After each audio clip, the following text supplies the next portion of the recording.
Standard 6 subject Hindi grammar lesson 12 सर्वनाम pronoun part 1. Good morning children. Today I will start this chapter 12 सर्वनाम. पहले हम जानेंगे सर्वनाम किससे कहते हैं. ऑलरेडी तुम लोग इंग्लिश में पढ़े हो. कोई भी नाम को, संज्ञा को अगर बार बार हम इसको प्रयोग करेंगे तो वो सेंटेंस अच्छा नहीं लगेगा, हमें व्याकरणगत अशुद्ध लगेगा. तो उस संज्ञा के स्थान पर हम क्या करते हैं ना, सर्वनाम शब्द का प्रयोग करते हैं. तो कैसे प्रयोग करते हैं पहले हम जानेंगे. जैसे देखो यहाँ पे दिया है, मैं गीता हूँ, राधा मेरी सखी है, वो चौथी कक्षा में पढ़ती है, उसके पिताजी डॉक्टर है, वो हमेशा कक्षा में प्रथम आती है. इस तरह से यहाँ पे जो एग्जाम्पल दिया है वह, मैं, वह, उसके, किसकी जगह में ना, ये राधा के जगह में प्रयोग किया गया है. उसको बोलेंगे क्या, प्रनाउन. मूलतः बोलने से संज्ञा के स्थान पर प्रयुक्त होने वाले शब्दों को सर्वनाम कहते हैं. क्या, संज्ञा के स्थान पर प्रयुक्त होने वाले संज्ञा को हम क्या कहेंगे ना, सर्वनाम कहेंगे.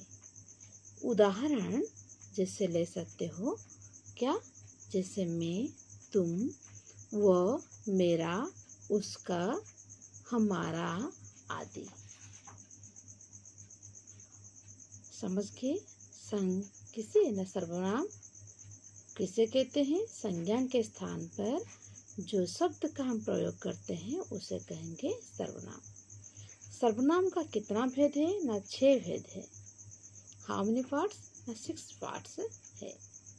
क्या क्या ना, पुरुषवाचक सर्वनाम, निश्चयवाचक सर्वनाम, अनिश्चयवाचक सर्वनाम, संबंधवाचक सर्वनाम, प्रश्नवाचक सर्वनाम, निजवाचक सर्वनाम.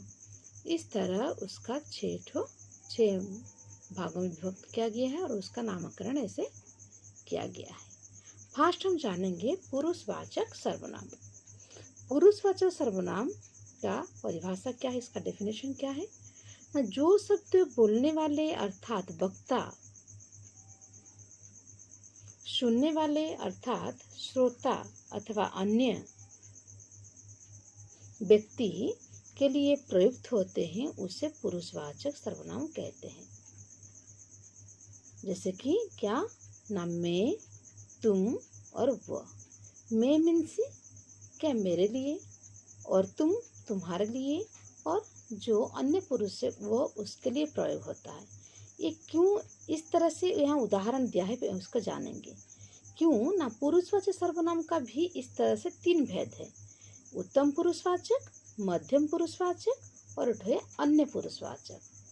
उत्तम पुरुषवाचक, पता है तुम लोग को, कभी भी कुछ होता है, दोनों सपोज दोनों भाई के बीच में कुछ झगड़ा हो रहा है, तो दोनों भाई के बीच में कौन क्या बोलेगा कि मैं सबसे अच्छा, मैं कुछ नहीं जानता, मैं सब कुछ ठीक हूँ, मैं ही अच्छा हूँ. बाकी दूसरा भाई को नहीं, वो सब गलत किया है, मैं अच्छा हूँ, मैं सबसे बेस्ट हूँ. ये जो वर्ड बोले तो मैं के लिए प्रयोग क्या होता है ना, उत्तम पुरुषवाचक सर्वनाम का प्रयोग होता है. देन दोनों अगर सखी या दोनों फ्रेंड कोई बात कर रहे हैं, उसके बीच में कोई थर्ड पर्सन आ जाने से, कुछ पूछने से क्या बोलते हैं, हम दोनों बात करें, तुम मिडिल पर्सन कौन हो, तुम मिडिल पर्सन कौन हो, तुम मध्यम पुरुष कौन हो. जो तुम के लिए हम क्या करते हैं ना, मध्यम पुरुष का प्रयोग करते हैं. श्रोता या सुनने वाले के लिए प्रयुक्त सर्वनाम को मध्यम पुरुष कहते हैं. जैसे हम तुम का प्रयोग करते हैं या आप का प्रयोग करते हैं. तुम कौन हो या आप क्या कर रहे हो, आप, ये है मध्यम पुरुषवाचक सर्वनाम का उदाहरण. बाकी रहा क्या है, अन्य पुरुषवाचक. मैं बेस्ट हूँ, मैं उत्तम पुरुषवाचक, तुम मिडिल पर्सन हो, तुम मध्यम पुरुषवाचक तुम के लिए प्रयोग हुआ। बाकी जो बचा वो क्या है, अन्य पुरुषवाचक सर्वनाम। वक्ता या श्रोता से भिन्न जिसके बारे में बात की जा रही हो उसके लिए क्या बोलेंगे, उसको हम अन्य पुरुषवाचक सर्वनाम कहेंगे।